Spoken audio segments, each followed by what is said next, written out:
지금 전 세계가 충격에 빠졌습니다. 75 are. Do I really believe he's afraid for his life somehow?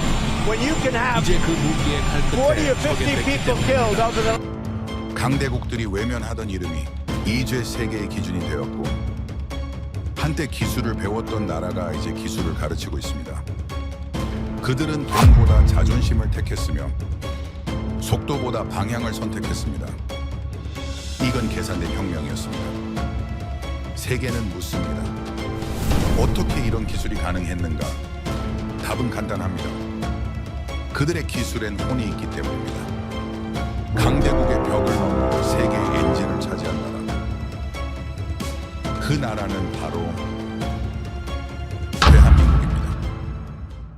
지금부터 그 놀라운 현장 속으로 들어가 보시죠. 미국에서 날아온 충격적인 이야기.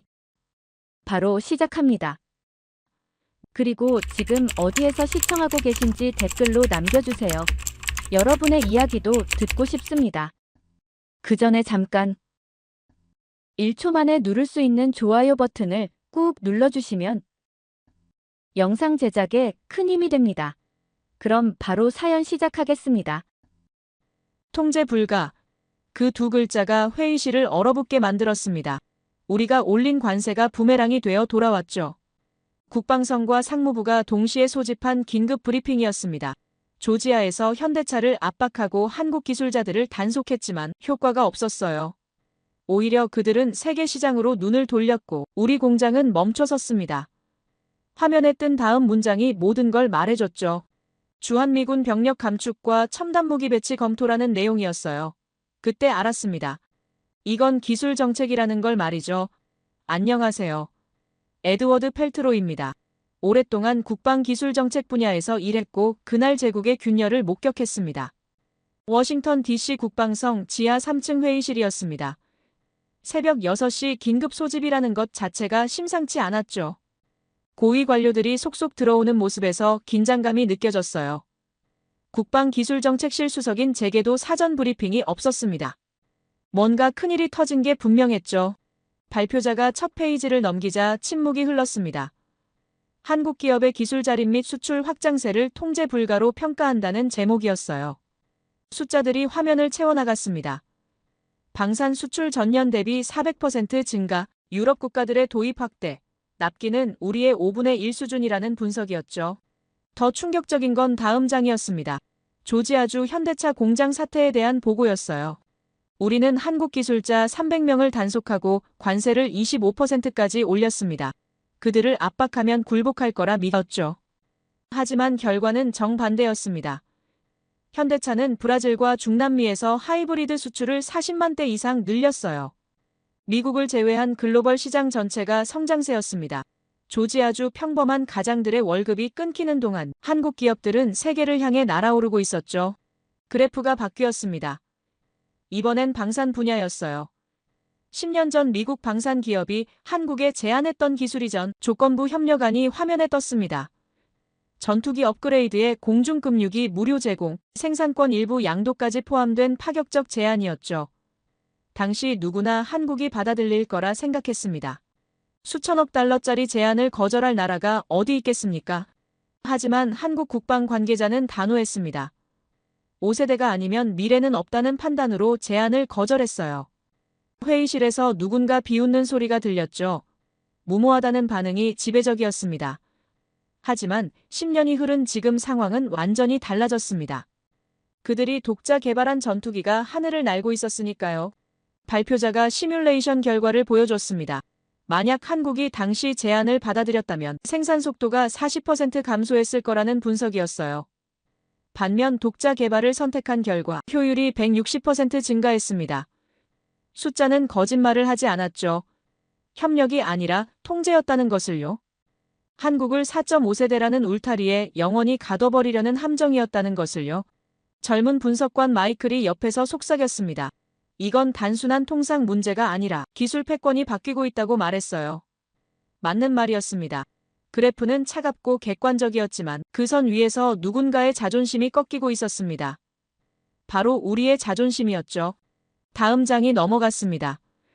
주한미군 관련 보고였어요. 병력 감축 논의 중이라는 제목 아래 작은 문장이 눈에 들어왔습니다. 병력 대신 첨단 무기 배치 검토라는 내용이었죠. 순간 머리가 복잡해졌습니다. 이게 무슨 의미입니까? 우리가 한국에 무기를 배치한다는 건 결국 한국 기술 없이는 작동이 안 된다는 뜻 아닙니까? 국방전략 책임자가 냉정한 목소리로 현실을 짚어냈습니다. 한국은 명령을 기다리지 않는다고 했어요. 이미 움직이고 있다고 했죠. 우리가 통제하려는 동안 그들은 세계를 바꾸고 있었다는 얘기였습니다. 화면에 뉴스 클립이 재생됐습니다. 유럽 각국이 한국산 무기 도입을 확대하고 있다는 보도였어요. 납기 1년이라는 문구가 강조됐죠. 미국 무기는 5년이 걸리는데 말입니다. 상무부 관계자가 끼어들었습니다. 한국 기업들이 미국 시장 3억을 포기하는 대신 남미 6억 시장을 선택했다고 했어요. 관세로 벽을 세웠지만 그들은 더 넓은 세계로 뛰어넘어 버렸습니다. 그때 깨달았습니다. 이건 군사 전략이 아니라 기술 정책이라는 걸요. 주한미군 병력을 줄인다는 건 겉으로 보기엔 철수처럼 보이지만 실제로는 한국 기술에 의존하겠다는 선언이었습니다. 첨단 무기를 배치한다는 건 결국 한국이 만든 시스템 없이는 우리 전략망이 돌아가지 않는다는 뜻이었죠. 회의실에서 논쟁이 시작됐습니다. 압박해야 한다는 주장도 있었고 압박하면 할수록 더 멀어진다는 반박도 있었어요. 우리가 통제하려던 나라가 이제 우리를 통제하고 있다는 현실을 인정해야 한다는 목소리가 커졌습니다. 마이클이 다시 속삭였습니다. 어떻게 생각하시냐고 물었죠. 대답하기 전에 화면을 다시 봤습니다. 한 나라의 공장이 기술을 만들 때 제국의 그래프가 흔들렸다는 문장이 머릿속을 맴돌았어요. 우리는 세계를 표와 숫자로 다뤘지만 그들은 현장에서 바꿔버렸습니다. 자존심은 통계에 찍히지 않습니다. 하지만 무너질 땐 숫자보다 빨랐죠. 회의실을 나서며 복도에서 다른 관료들의 대화가 들렸어요. 한국이 문제라는 목소리도 있었고 우리가 문제라는 목소리도 있었습니다. 하지만 분명한 건 하나였습니다. 기준을 만들던 우리가 이제 기준을 따르는 쪽이 되어버렸다는 사실이었죠. 사무실로 돌아와 이메일을 확인했습니다. 한국 인공지능 기술이 미군 전략 시스템에도 활용되고 있다는 보고서가 도착해 있었어요. 협력 명목으로 도입했다지만 실상은 그 기술 없이는 제대로 된 분석이 불가능하다는 얘기였습니다. 창밖을 내다봤습니다. 워싱턴의 하늘은 여전히 푸르렀지만 뭔가 달라 보였어요. 하늘의 색이 바뀐 게 아니었습니다. 시선의 높이가 바뀐 것이었죠. 강대국의 시대가 끝나고 있었습니다. 일주일 후 상황은 더 악화됐습니다. 백악관에서 새로운 제재안이 발표됐어요. 한국산 기술에 대한 전면 검토라는 명목이었지만 실상은 압박 수위를 최고치로 끌어올리는 조치였죠. 회의실은 다시 긴박하게 돌아갔습니다. 하지만 이번엔 분위기가 달랐어요. 일종의 오만함이 공기를 지배하고 있었습니다. 국방기술정책특별위원회 회의였습니다. 의장석에 앉은 인물의 표정이 묘하게 비틀려 있었어요. 그는 미소를 지으며 말했습니다. 한국 기업들이 이제 무릎을 꿇을 거라고요. 목소리는 차분했지만 눈빛은 냉혹했습니다. 마치 체스판 위에 말을 움직이듯 한국을 다루면 된다는 확신이 배어 있었죠. 그 순간 느꼈습니다. 이 사람은 상대를 동등한 존재로 보지 않는다는 걸요. 새로운 제재안의 골자는 간단했습니다. 한국 기술자들의 미국 내 활동을 더욱 제한하고 핵심 부품 수출에 특별 승인 절차를 추가한다는 내용이었어요. 조지아 사태는 시작에 불과했다는 식이었죠. 의장이 화면을 넘기며 말했습니다. 이번엔 제대로 길들여야 한다고요. 길들인다는 표현에 회의실 분위기가 미묘하게 흔들렸습니다. 하지만 제가 주목한 건 따로 있었습니다. 발표 자료 구석에 작은 글씨로 적힌 문장이었어요. 한국 기업 대응 분석이라는 제목 아래 단 한 줄이 있었습니다. 공식 반응 없음이라고요. 침묵이었습니다. 한국 기업들은 아무 말도 하지 않고 있었어요. 그게 오히려 이상했습니다. 보통 이런 상황이면 반발 성명이나 협상 요구라도 나와야 정상 아닙니까? 마이클이 자료를 건네줬습니다. 최근 일주일간 한국 기업들의 움직임을 추적한 보고서였어요. 숫자들이 눈에 들어왔습니다. 브라질 자동차 시장 점유율 12% 증가, 인도네시아 방산 계약 3건 체결, 폴란드 추가 협상 진행 중이라는 내용들이었죠. 미국이 제재를 준비하는 동안 한국은 세계 곳곳에서 계약서에 도장을 찍고 있었습니다. 회의가 끝난 후 사무실로 돌아왔습니다. 컴퓨터를 켜고 시뮬레이션 프로그램을 실행했어요. 새로운 제재안이 실제로 효과가 있을지 데이터로 검증해보고 싶었습니다. 변수들을 입력했죠. 한국기술자 활동 제한, 부품 수출 통제, 추가 관세 부과까지요. 엔터키를 눌렀습니다. 결과가 나오는 데는 30분이 걸렸습니다.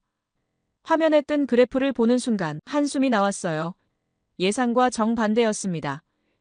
제재를 강화할수록 한국 기업들의 글로벌 시장 점유율은 오히려 증가하는 곡선을 그렸습니다. 미국 시장 의존도가 낮아지면서 리스크가 분산되고 다른 시장에서의 경쟁력이 상승한다는 분석이었죠. 더 충격적인 건 다음이었습니다. 미국 산업에 미치는 영향을 계산한 결과였어요. 한국산 핵심 부품 공급이 끊기면 우리 군수 생산 라인이 평균 67일 지연된다는 수치가 나왔습니다. 자동차 산업은 더 심각했어요. 배터리와 반도체 부품 없이는 전기차 생산 자체가 불가능했죠. 조지아주만의 문제가 아니었습니다. 미시간과 텍사스까지 타격이 예상됐어요. 시뮬레이션을 다시 돌려봤습니다. 이번엔 더 극단적인 시나리오로요. 만약 한국이 보복 조치로 부품 수출을 중단한다면 어떻게 될까요? 결과는 참담했습니다. 우리 첨단 무기 체계의 38%가 작동 불가 상태로 전환됐어요. 전투기 시뮬레이터는 물론이고 미사일 방어 시스템까지 멈춰섰습니다. 그때 깨달았습니다. 이건 협상이 아니라 유혹이었다는 걸요. 10년 전 방산 기업이 내민 제안도 마찬가지였습니다. 공짜 제안은 없었어요. 특히 기술이라면 더욱요. 겉으론 협력이라 포장했지만 속내는 통제였습니다. 한국을 영원히 우리 시스템에 묶어두려는 쇠사슬이었죠. 하지만 한국은 그 쇠사슬을 끊어버렸습니다. 수천억 달러짜리 협상보다 비싼 것은 단 하나였어요. 스스로 결정할 권리였습니다. 그들이 포기한 건 돈이 아니라 구속이었죠. 10년 전 그 결단이 지금의 독립을 만들었습니다. 모니터를 응시하며 생각했습니다. 방산 데이터 속에서 인간의 결단을 보고 있다는 게 묘했어요. 숫자와 그래프 너머에 누군가의 용기가 숨어 있었습니다. 4.5세대가 아니면 미래는 없다고 판단했던 한국 국방 연구자들의 배짱이 지금 이 시뮬레이션 결과로 증명되고 있었죠. 마이클이 문을 두드렸습니다. 긴급 보고가 있다며 들어왔어요. 한국 최대 자동차 기업이 남미 시장에서 또 한 번 기록을 경신했다는 소식이었습니다. 하이브리드 차량이 전년 대비 45만 대 증가했고 브라질 정부와 장기 공급 계약까지 체결했다고 했죠. 트럼프 행정부가 압박하는 동안 한국은 남미 6억 시장을 손에 넣고 있었습니다. 그는 또 다른 자료를 내밀었습니다. 유럽과 중동 시장 분석이었어요. 독일에서 한국산 배터리 수요가 급증했고 사우디가 방산 협력을 타진하고 있다는 내용이었습니다. 미국 시장 3억이 뭐 그리 대수냐는 듯한 흐름이었죠. 관세는 벽을 세웠지만 기술은 그 벽을 가볍게 뛰어넘어 버렸습니다. 마이클이 조심스럽게 물었습니다. 이 시뮬레이션 결과를 위원회에 보고할 거냐고요. 잠시 망설였습니다. 의장의 얼굴이 떠올랐어요. 그 비틀린 미소와 냉혹한 눈빛이요. 데이터가 그의 확신을 꺾을 수 있을까요? 아니면 오히려 더 강한 제재를 부를까요? 결정했습니다. 보고서를 작성하기로요. 제목은 간단했습니다. 한국기술 제재의 역효과 분석이라고 적었어요. 객관적 수치와 예측 시나리오를 빼곡히 채워 넣었습니다. 감정을 배제하고 오직 데이터만으로 말하게 했죠. 우리가 그들을 시험했지만 정작 시험을 통과해야 하는 쪽은 우리라는 결론을 조심스럽게 담았습니다. 보고서를 제출하기 전 창밖을 다시 봤습니다. 포토맥강 너머로 석양이 지고 있었어요. 붉은 빛이 강물을 물들이고 있었습니다. 아름다웠지만 어딘가 쓸쓸했어요. 제국의 석양 같다는 생각이 들었습니다.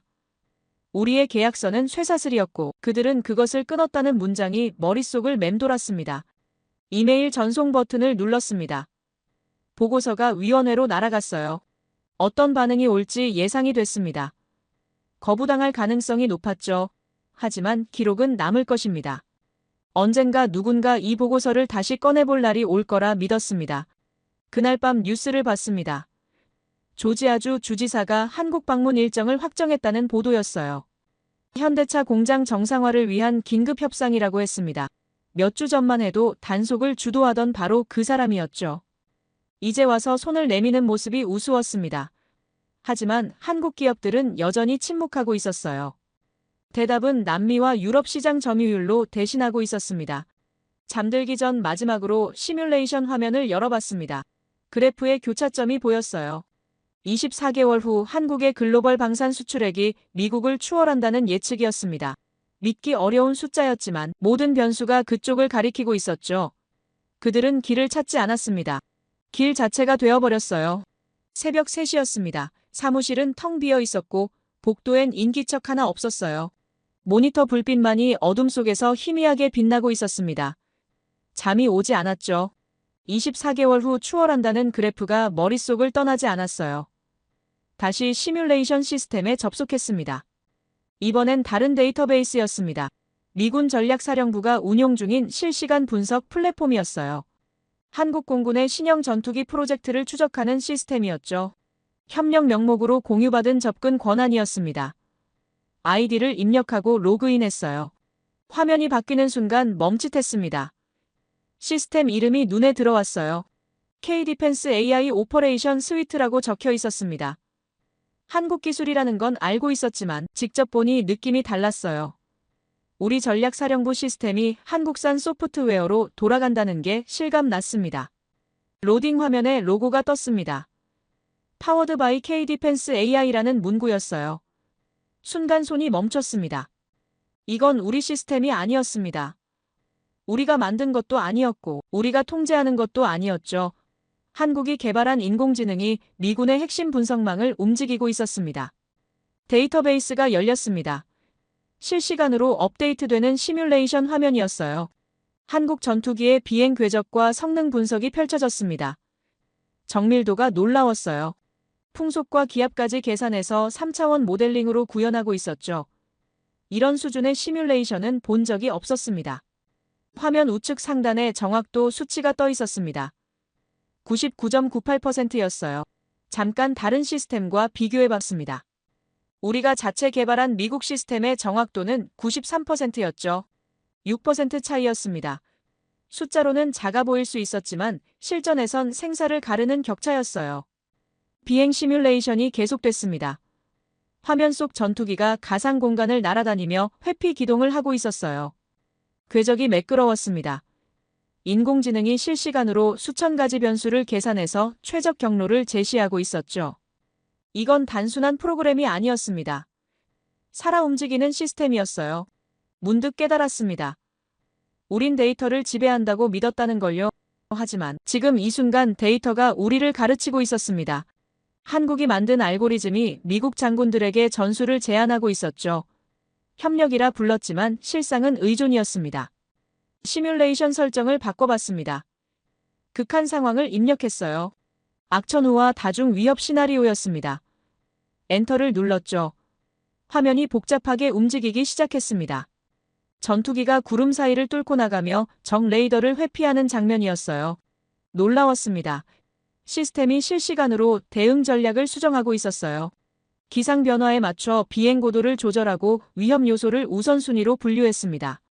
미국 시스템이라면 최소 3초는 걸릴 계산을 1초 만에 끝냈죠. 속도만이 아니었습니다. 판단의 정확성 자체가 달랐어요. 화면 하단에 개발자 정보가 작게 적혀 있었습니다. 한국국방과학연구소 AI 연구팀이라고요. 협력 코드 기여자 명단엔 한국 이름들이 줄지어 있었습니다. 데이터 소스도 한국이었고 알고리즘 설계도 한국이었어요. 우린 언제부터 배우는 쪽이 되었습니까? 개인 메모장을 열었습니다. 기록을 남겨야 할 것 같았어요. AI 한국산, 데이터 소스, 한국, 협력 코드 한국 개발자라고 적었습니다. 그리고 마지막 줄에 물음표 하나를 추가했죠. 우리의 역할은 무엇인가라고요. 시뮬레이션을 계속 지켜봤습니다. 화면 속 전투기가 목표 지점에 정확히 도달했어요. 오차는 2m 이내였습니다. 완벽했죠. 이건 데이터가 아니라 철학이었습니다. 기술을 대하는 태도 자체가 달랐어요. 우리는 통제와 지배를 생각했지만 그들은 정확성과 효율을 추구했습니다. 마이클이 새벽 4시에 사무실로 들어왔습니다. 불이 켜져 있는 걸 보고 놀란 표정이었어요. 무슨 일이냐고 물었습니다. 화면을 가리키며 정확도 수치를 보여줬죠. 그의 얼굴이 굳었습니다. 6% 차이가 뭘 의미하는지 그도 알고 있었어요. 그가 조심스럽게 물었습니다. 이 시스템 없이 우리가 독자적으로 운영할 수 있느냐고요. 대답하기 전에 다른 데이터를 확인해 봤습니다. 지난 6개월간 미군 전략 분석 중 K-디펜스 시스템을 활용한 비율이었어요. 78%였습니다. 거의 대부분이었죠. 끔찍한 진실이었습니다. 한국 기술이 우리 시스템에 들어왔다는 게 아니었어요. 이미 우리 시스템의 중심이 되어 있었다는 게 문제였습니다. 협력이라는 이름으로 포장했지만 실상은 의존 관계였죠. 제거하려 해도 제거할 수 없는 구조가 됐습니다. 시뮬레이션 화면을 다시 봤습니다. 전투기가 하늘을 가르며 날아가고 있었어요. 모형 비행기의 궤적이 완벽하게 안정화돼 있었습니다. 속으로 중얼거렸죠. 저건 단순한 전투기가 아니라고요. 한 세대의 자존심이 날아오르고 있다고요. 하늘의 색이 바뀐 게 아니었습니다. 시선의 높이가 바뀐 것이었어요.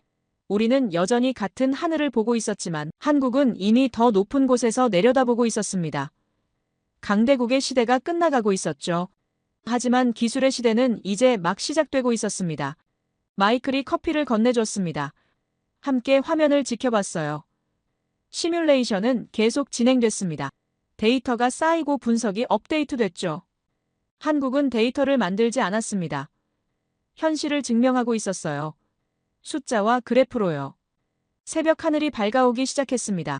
창밖으로 워싱턴의 건물들이 윤곽을 드러냈어요. 포토맥 강의 아침빛이 반사되고 있었습니다.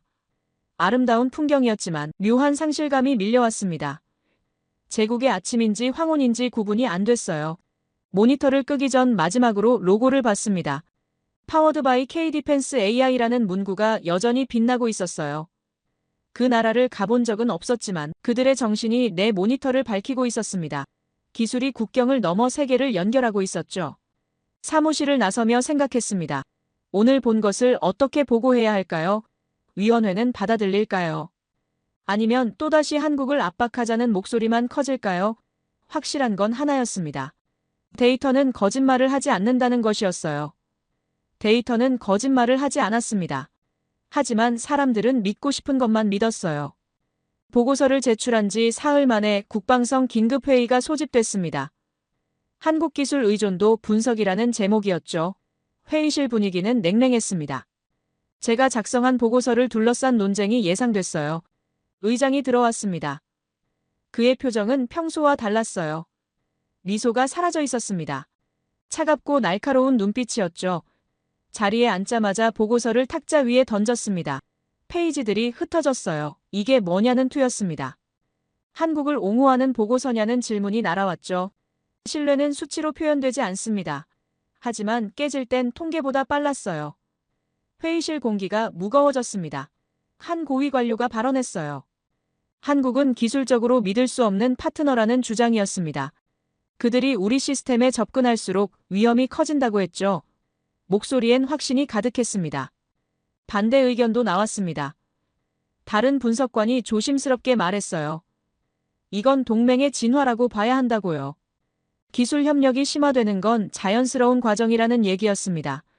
하지만 그의 목소리는 작았어요. 회의실을 지배하는 건 불신이었습니다. 새로운 보고서를 작성하기로 결정했습니다. 더 명확한 입장이 필요했어요. 사무실로 돌아와 키보드를 두드렸습니다. 제목은 간단했죠. 기술 존속과 동맹의 미래였습니다. 핵심 문장을 적었어요. 기술 종속은 위험하다고요. 그러나 기술 존중 없는 동맹은 더 위험하다고 덧붙였습니다. 데이터를 다시 정리했습니다. 한국 기술이 미국 전략망 안정도를 23% 향상시켰다는 수치를 간주했어요. 객관적 사실이었습니다. 감정을 배제하고 숫자만으로 말하게 했죠.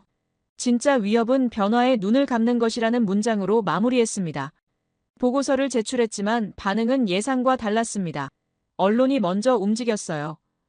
한국의 기술 자립을 동맹 균열로 왜곡하는 기사들이 쏟아졌습니다. 누가 흘렸는지는 명확했죠. 회의실에 앉았던 누군가가 의도적으로 정보를 유출한 것이었습니다. 여론이 요동쳤습니다. 한국 책임론이 확산됐어요. 그들이 독자 노선을 걷는다는 비난이었습니다. 동맹을 약화시킨다는 주장도 나왔죠. 하지만 정작 데이터는 정반대를 말하고 있었습니다. 한국 기술이 우리 시스템을 더 안정적으로 만들고 있다는 사실은 묻혔습니다. 마이클이 사무실로 찾아왔습니다. 걱정스러운 표정이었어요. 왜 이렇게까지 한국을 두둔하느냐고 물었습니다. 동료들 사이에서 소문이 돌고 있다고 했죠. 한국 편을 든다는 얘기가 나온다고요. 조심하라는 충고였습니다. 대답했습니다. 두둔이 아니라고요. 데이터가 말하고 있을 뿐이라고 했어요. 하지만 그의 표정은 여전히 어두웠습니다. 때론 진실보다 정치가 우선한다는 걸 알고 있었죠. 회의실에 이방인이 되어가고 있었습니다. 그날 오후 이메일이 도착했습니다. 한국인공지능연구소로부터 온 공식 통보였어요. 미군용 알고리즘 라이선스 요청을 거절한다는 내용이었습니다. 순간 멈칫했습니다. 이건 예상 밖이었어요. 우리가 추가 기술 접근을 요청했는데 그들이 거부한 것이었습니다. 이유는 간단했습니다. 상호 신뢰 기반이 불충분하다는 설명이었어요. 최근 미국 내 여론과 정책 방향을 고려한 결정이라고 적혀 있었죠. 정중했지만 단호했습니다. 어절은 독립의 다른 이름이었어요. 회의실 분위기가 급변했습니다. 한국의 거절 소식이 전해지자 분노가 터져나왔어요. 배신이라는 단어가 오갔습니다. 의장은 더욱 냉혹해졌죠. 한국을 압박해야 한다는 목소리가 다시 커졌습니다. 하지만 아무도 묻지 않았어요. 왜 그들이 거절했는지를요. 속으로 미소 지었습니다. 씁쓸한 미소였어요. 우린 늘 방패를 주려 했다는 생각이 들었습니다. 하지만 그들은 스스로 칼을 만들었죠. 보호가 아니라 존중을 원했던 것이었습니다. 동맹의 정의가 바뀌고 있었어요. 회의석상에서 발언권을 요청했습니다. 조심스럽게 말했어요. 우린 그들을 통제하지 못했다고요. 대신 그들에게 의존하고 있다고 했습니다. 회의실이 조용해졌어요. 불편한 진실이었죠. 아무도 인정하고 싶지 않은 현실이었습니다. 한 의원이 반박했습니다. 그럼 어쩌자는 거냐고요. 한국이 원하는 대로 다 들어주자는 말이냐고 따졌습니다. 그의 목소리엔 조롱이 섞여 있었어요. 하지만 눈빛은 불안했습니다. 통제력을 잃어가는 게 두려운 표정이었죠. 대답했습니다. 통제가 아니라 협력이라고요. 진짜 균열은 기술이 아니라 사고방식에서 시작됐다고 말했습니다. 우리가 바뀌어야 한다고 했어요. 하지만 회의실 반응은 냉담했습니다. 변화를 거부하는 분위기였죠. 회의가 끝나고 복도를 걸었습니다. 다른 관료들이 수군거리는 소리가 들렸어요. 펠트로가 이상해졌다는 얘기였습니다. 한국에 포섭됐다는 소문도 나돌았죠. 웃음이 나왔습니다. 데이터를 믿는다는 것만으로 배신자 취급을 받는 상황이었습니다. 사무실로 돌아와 창밖을 봤습니다. 워싱턴의 저녁 하늘이 붉게 물들고 있었어요. 아름다웠지만 쓸쓸했습니다. 진실은 종종 불편하다는 생각이 들었죠. 하지만 그 불편함이 진보를 만든다는 것도 알고 있었습니다. 컴퓨터를 켰습니다.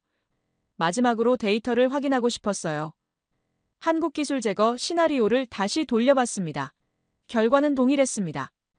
우리 시스템의 38%가 작동 불가 상태로 전환됐어요. 의존이 아니라고 주장하지만 숫자는 정반대를 말하고 있었습니다. 새로운 이메일이 도착했습니다. 마이클이 보낸 것이었어요. 조심하라는 경고였습니다. 위원회에서 당신을 주시하고 있다고 했죠. 보고서를 더 이상 작성하지 말라는 압박이 들어올 거라고 했습니다. 진실이 불편한 사람들이 많다는 얘기였어요. 모니터를 끄며 생각했습니다. 그날 이후 난 회의실의 이방인이 되었다고요. 하지만 후회는 없었습니다. 데이터는 거짓말을 안 한다는 확신이 있었으니까요. 신뢰는 깨졌지만 오히려 명확해졌습니다. 진짜 위협은 한국이 아니라 우리 안에 오만이었다는 것을요. 오만은 곧 정책이 됐습니다. 일주일 후 백악관에서 공식 발표가 나왔어요.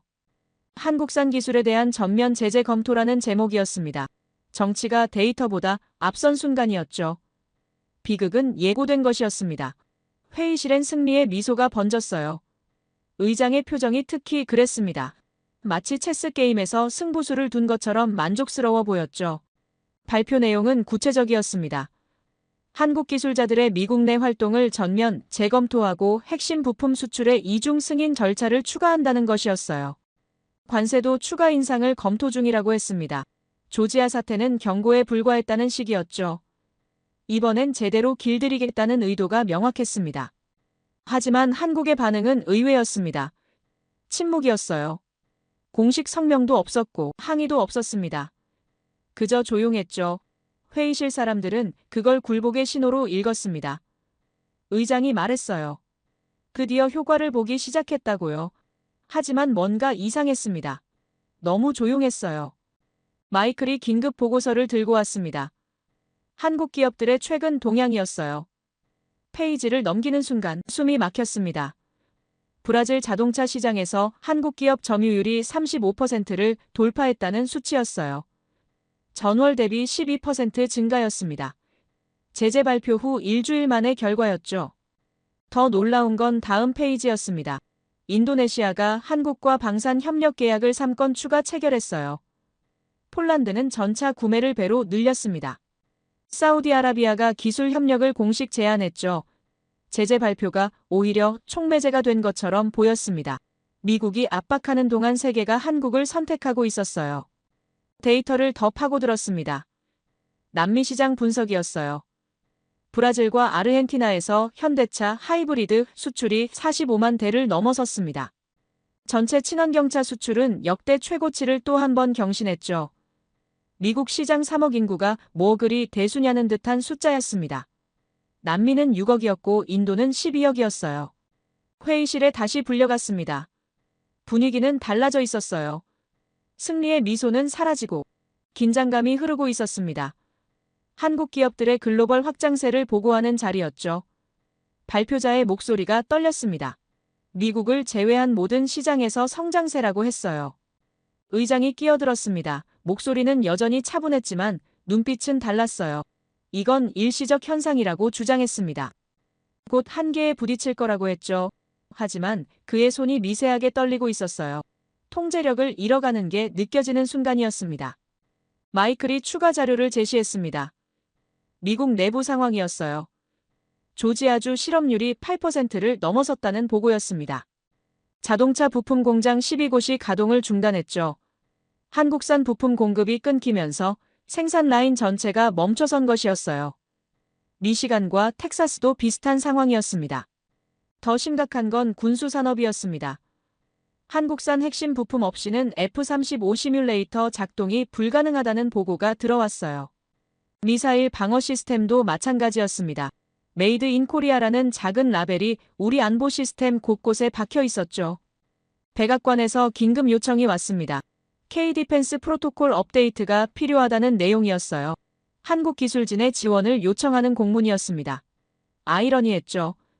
제재를 발표하고 며칠 만에 도움을 청하는 상황이었으니까요. 관세는 벽을 세웠지만 기술은 그 벽을 가볍게 뛰어넘어 버렸습니다. 일본과 비교 분석 자료가 올라왔습니다.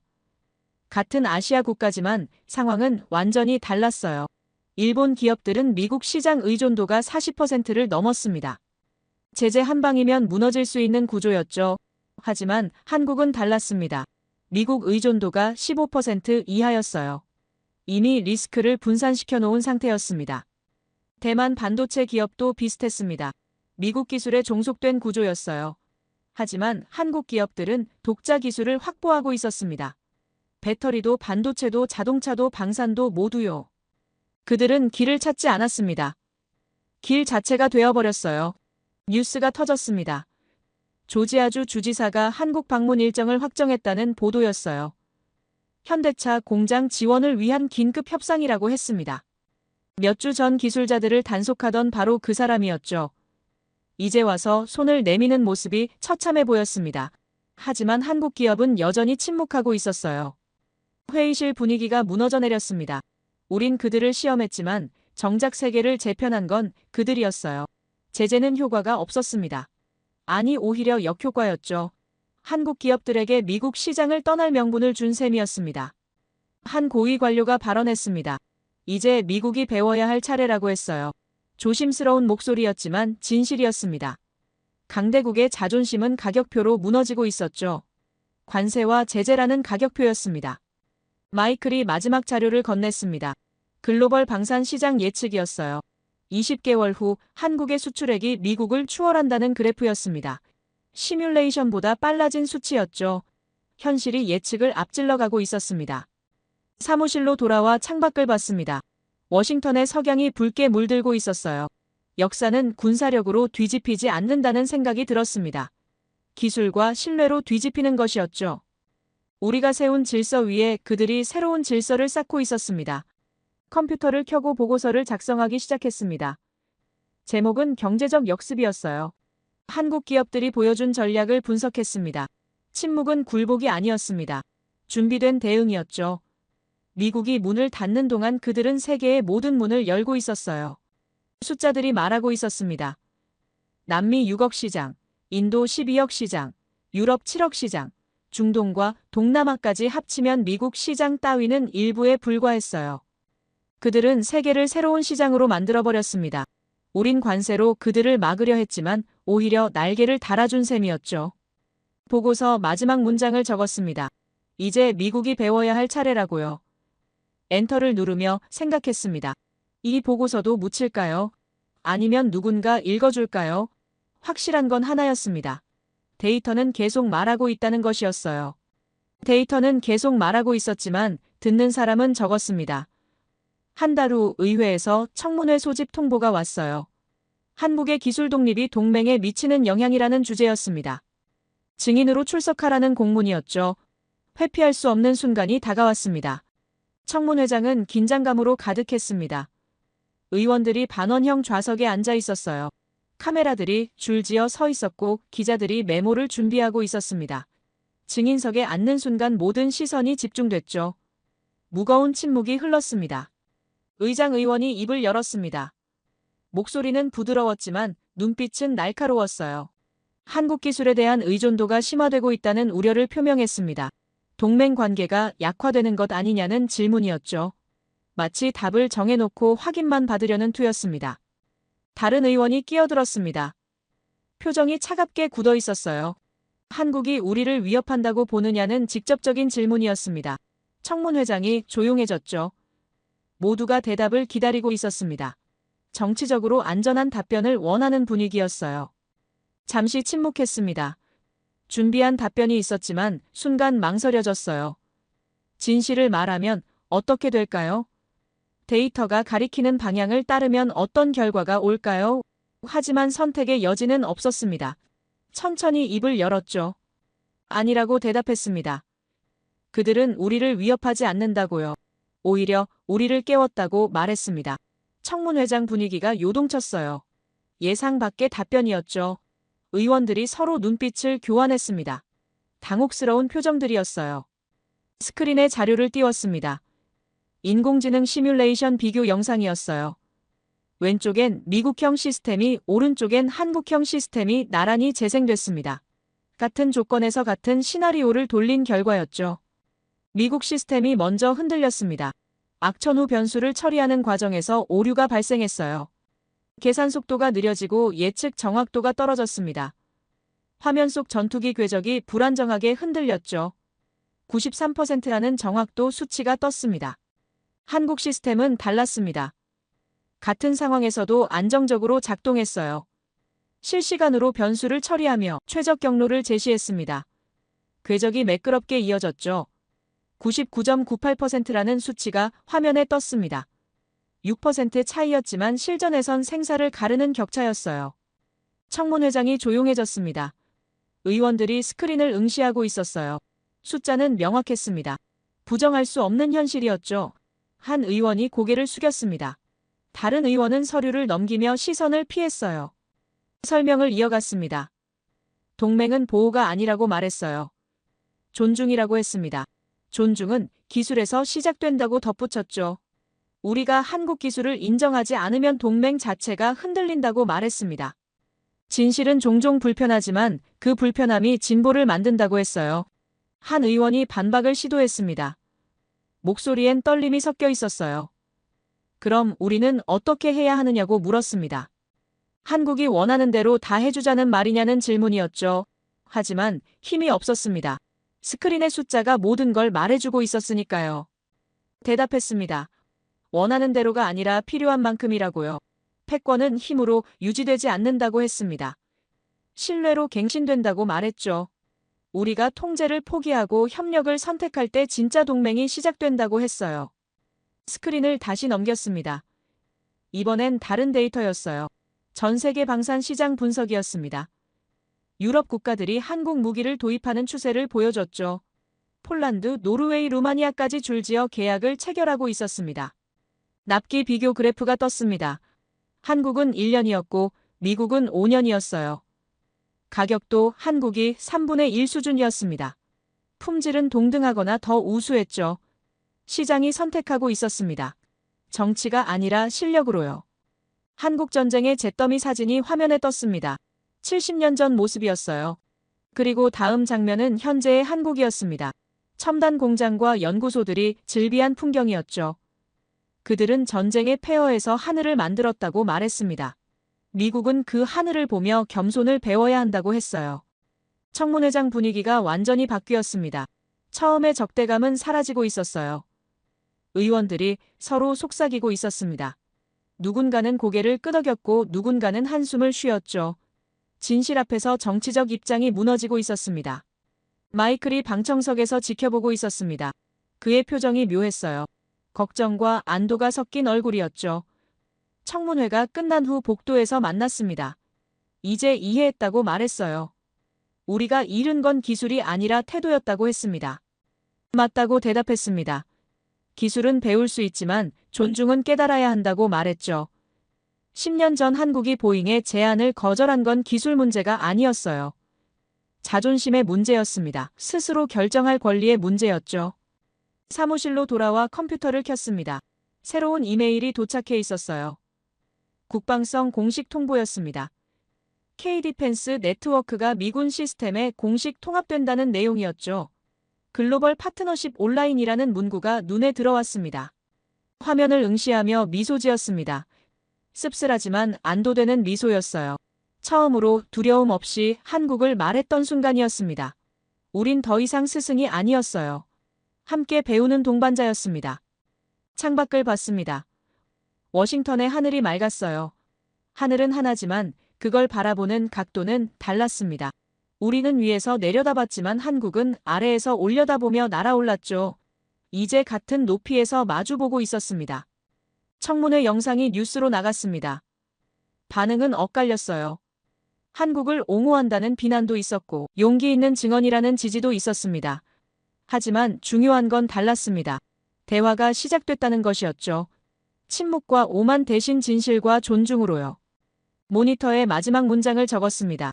우린 그들의 하늘을 부러워했지만 이제 그 하늘에서 길을 찾아야 한다고요. 엔터를 누르며 생각했습니다. 변화는 시작됐다고요. 느리지만 확실하게요. 변화는 생각보다 빠르게 왔습니다. 청문회 이후 상황이 급변하기 시작했어요. 먼저 움직인 건 유럽이었습니다. 프랑스 국방부가 K-디펜스 네트워크 도입을 공식 검토한다는 발표를 했죠. 일주일 후엔 독일이었어요. 그 다음은 아랍에미리트였습니다. 폴란드는 이미 공식 계약을 체결한 상태였죠. 현대차의 소식도 터졌습니다. 브라질 정부와 10년 장기 공급 계약을 맺었다는 발표였어요. 조지아에서 단속당하던 바로 그 기업이었습니다.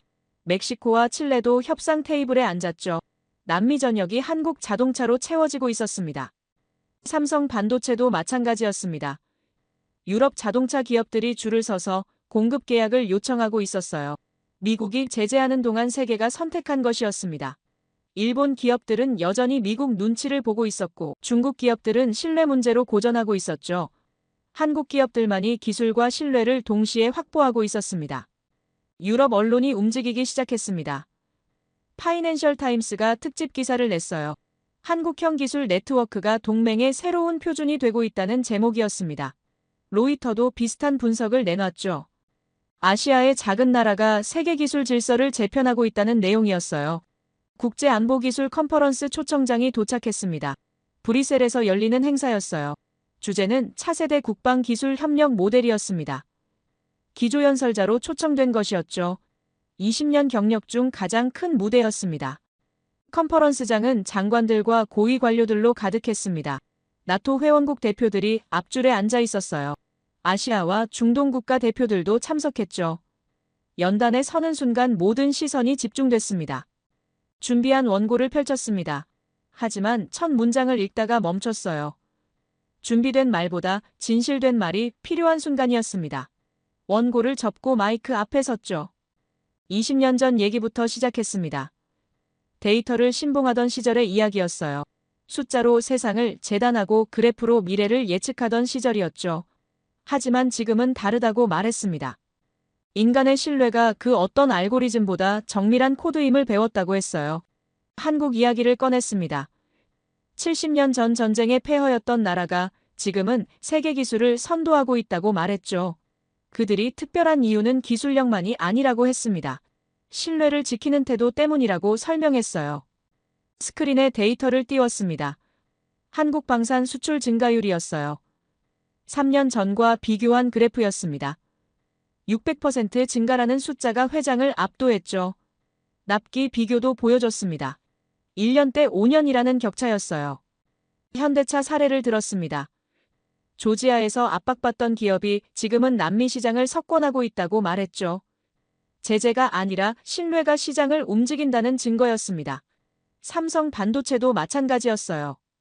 기술력과 납기 준수로 유럽 시장을 장악하고 있었죠. 한때 제자라 부르던 나라가 이제 세계의 스승이 되었다고 말했습니다. 회장이 조용해졌어요. 누군가는 고개를 끄덕이고 누군가는 메모를 하고 있었습니다. 진실은 언어를 초월했죠. 기술의 핵심은 속도가 아니라 방향이라고 말했습니다. 한국은 빠르기만 한 게 아니었어요. 정확했고 신뢰할 수 있었습니다. 일본처럼 미국에 종속되지도 않았고 중국처럼 불신을 사지도 않았죠. 독자 기술과 투명한 협력이라는 두 마리 토끼를 잡은 것이었습니다. 하늘을 먼저 난 자가 강한 게 아니라고 했습니다. 더 멀리 본 자가 강하다고 말했죠. 한국은 당장의 이익보다 장기적 신뢰를 선택했습니다.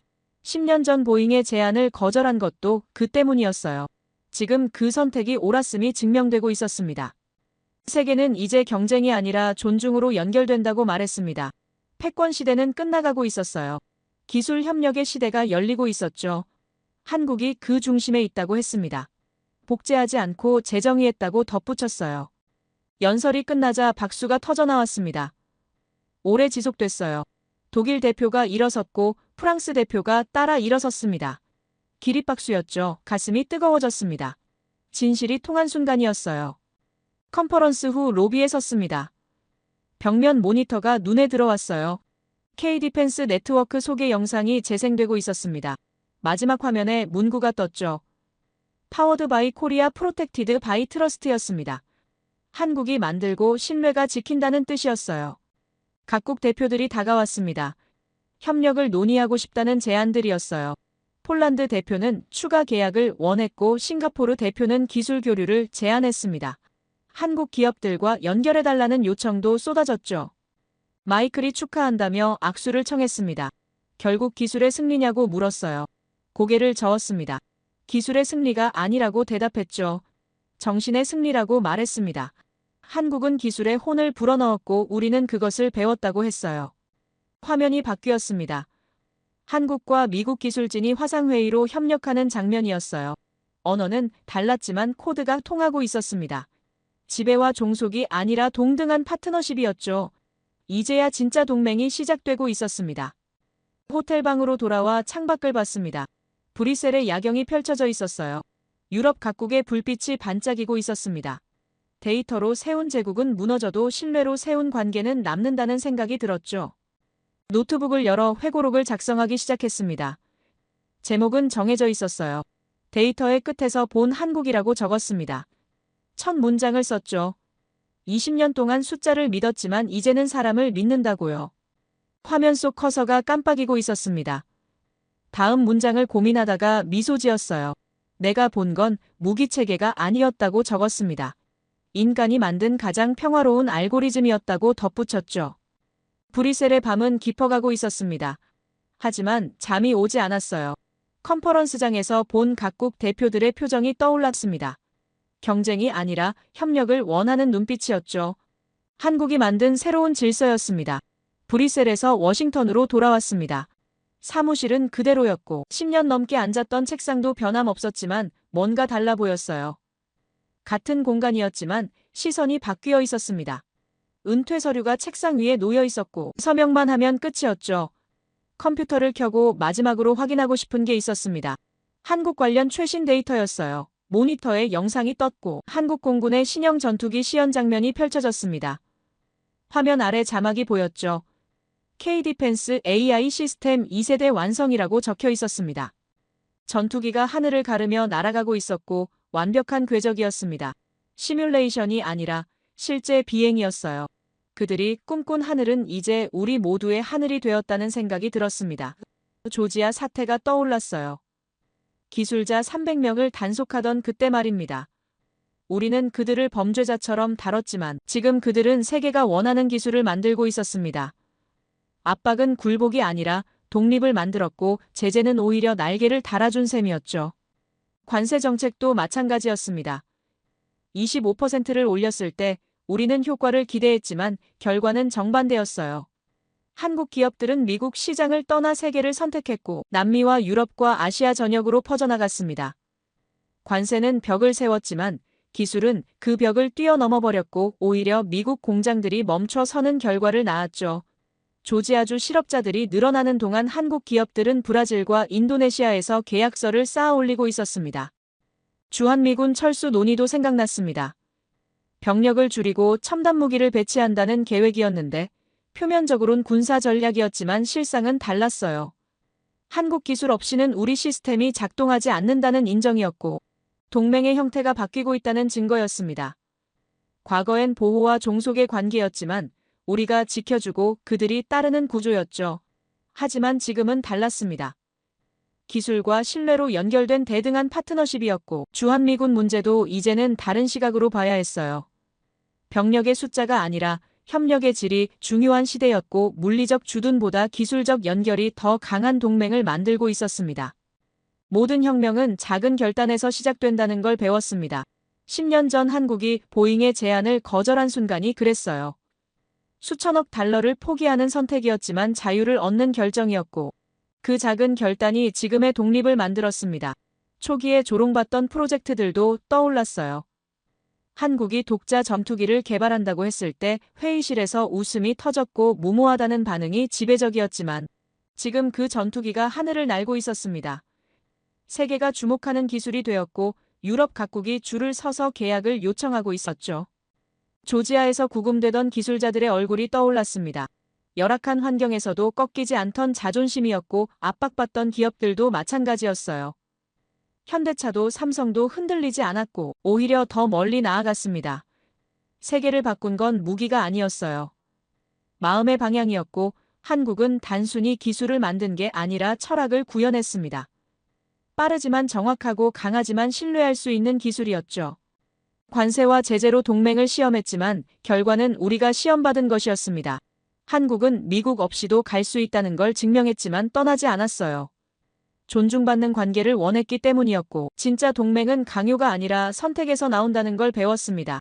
주한미군 철수를 위협으로 사용하던 시절이 있었지만 이제 알았어요. 병력의 주둔이 동맹의 전부가 아니라는 것을요. 기술 협력과 상호 신뢰가 더 강한 연결고리라는 것을요.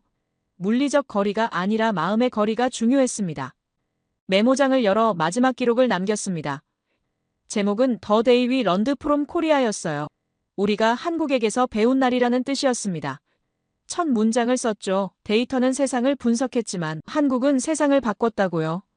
그리고 덧붙였습니다. 난 그 변화를 목격한 세대였다고요. 행운이었습니다. 역사의 전환점을 직접 본 것이었으니까요. 한국은 이제 가능성이 아니라 기준이라고 적었습니다. 세계 각국이 한국 모델을 배우고 있었고 빠른 납기와 정확한 기술과 투명한 협력과 확고한 신뢰였습니다. 새로운 표준이 만들어지고 있었고 일본처럼 종속되지도 않았고 중국처럼 불신을 사지도 않았습니다. 독자 노선과 글로벌 협력이라는 두 마리 토끼를 잡은 것이었죠. 창밖을 봤습니다. 워싱턴의 하늘이 맑았고 포토맥 강의 햇살이 반짝이고 있었습니다. 데이터가 멈춘 자리에서 인간이 다시 걸어가기 시작했다는 생각이 들었고 숫자 너머의 진실을 본 순간이었습니다. 이제 지도 대신 하늘을 본다고 적었어요. 그 하늘의 빛이 메이드 인 코리아임을 자랑스럽게 말할 수 있다고 덧붙였습니다. 제국의 지도는 낡았지만 기술의 하늘은 무한했죠. 모니터를 끄기 전 마지막으로 문장을 추가했습니다. 세상을 움직이는 건 기술이 아니라 그것을 만든 사람들의 신념이라고요. 그 신념의 이름은 코리아였다고 적었습니다. 사무실 문을 닫으며 생각했어요. 미국과 한국의 동맹이 앞으로 어떻게 될까요? 관세와 압박의 시대는 끝나가고 있었고 존중과 협력의 시대가 열리고 있었습니다. 주한미군 철수 여부보다 중요한 건 서로를 어떻게 대하느냐였고 진짜 동맹은 강요로 만들어지는 게 아니라 선택으로 만들어지는 것이었죠. 한국이 미국을 선택하게 만들려면 우리가 먼저 바뀌어야 했고 그게 제가 배운 교훈이었습니다. 여러분도 이 변화를 목격하게 되길 바랍니다. 기술의 시대가 어떻게 세상을 바꾸는지 보게 되길 바라고 작은 나라의 큰 결단이 어떻게 세계를 움직이는지 경험하게 되길 바랍니다. 데이터는 차갑지만 그 속에 담긴 사람들의 열정은 뜨겁고 숫자 너머의 진실을 보는 눈을 가지시길 바랍니다. 그것이 제가 20년 동안 배운 가장 큰 교훈이었고 앞으로 여러분이 만날 세계를 이해하는 열쇠가 될 것이라 믿습니다.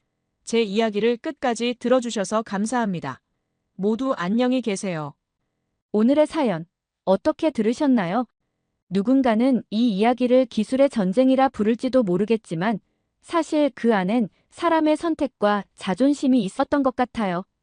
누군가는 관세와 제재를 이야기했지만 누군가는 그 벽을 뛰어넘을 용기를 말하죠. 이게 단순히 기업의 성공이 아니라 한 세대가 자신을 증명한 과정 같기도 해요.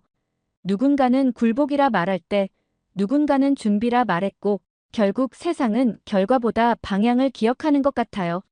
강대국이 기준을 세우던 시대에서 이제는 새로운 기준을 만드는 시대가 왔다는 생각도 들고요. 이 이야기가 누군가에겐 자부심으로 또 누군가에겐 질문으로 남았으면 좋겠어요. 여러분의 생각을 아래 댓글에 남겨주세요.